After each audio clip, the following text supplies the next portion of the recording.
हरे कृष्णा। श्रील प्रभुपाद की जय। श्रीमद् भगवद गीता अध्याय 1 श्लोक संख्या 28। अर्जुनवाच दृष्ट्वेवं स्वजनं कृष्ण युयुत्सुं समुपस्थितं सीदन्ति मम गात्राणि मुखं च परिशुष्यति। अर्जुन ने कहा, हे कृष्ण, इस प्रकार युद्ध की इच्छा रखने वाले अपने मित्रों तथा संबंधियों को अपने सामने उपस्थित देखकर मेरे शरीर के अंग कांप रहे हैं और मेरा मुख सूखा जा रहा है। तो हम देखते हैं कि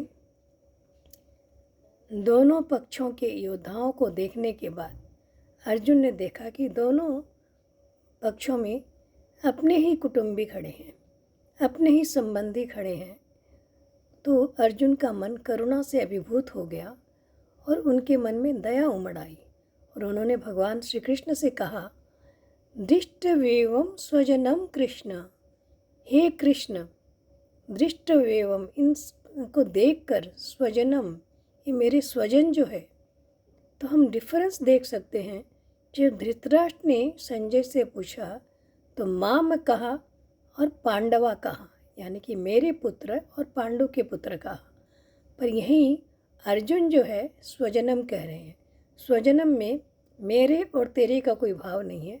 दोनों पक्ष के जो भी संबंधी है, कुटुंबी है, उनके बारे में बता रहे हैं। इन सब को देखकर जो युद्ध की इच्छा लेकर यहाँ मेरे समक्ष खड़े हैं, सीदंती मम गात्राणि, मेरा जो शरीर है, मेरे अंग अंग काँप रहे हैं, शीतल हो रहे हैं, और मुखम च परिशुष्यति, मेरा मुख भी सूखा जा रहा है। तो हम अर्जुन के भावों को अगर समझें तो अर्जुन भगवान के बहुत बड़े भक्त हैं और भक्त का हृदय हमेशा करुणा और दया से भरा रहता है। ऐसा नहीं है कि अर्जुन कायर है या अर्जुन युद्ध से पलायन करना चाहते हैं। अर्जुन जो भक्त होते हैं उनके भीतर सारे देवी गुण पाए जाते हैं। इन देवी गुणों के कारण अर्जुन को लग रहा है इस राज्य प्राप्ति के लिए सारे संबंधी, सारे कुटुंबी और सारे मित्रजन मारे जाएंगे, तो इससे क्या लाभ होगा।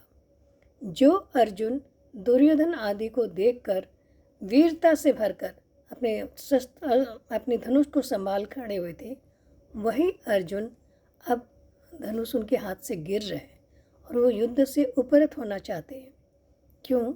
क्योंकि उनके अंदर करुणा भरती हुई है। उन्हें अपने संबंधियों को सामने देखकर मन में दया आ रही है। और जो सैनिक है, इन्हें तो कुछ लाभ भी नहीं मिलने वाला है। न तो इन्हें कोई राज्य मिलेगा, न ही इन्हें कोई भोगने का कुछ मिलेगा। फिर भी ये हम सब के लिए अपने प्राणों को न्यौछावर करने के लिए युद्ध में खड़े हैं। तो अर्जुन इसीलिए दया से भर गए। और अर्जुन महात्मा भगवान के बड़े भक्त हैं, इसलिए कहा जाता है कि भक्तों में स्वतः ही दैविक गुण आ जाते हैं। और ऐसा नहीं है कि भौतिक बल उनमें नहीं होता है, भौतिक बल होता है, पर वो उसका ऐसा कोई लाभ उठाना नहीं चाहते। हरे कृष्णा।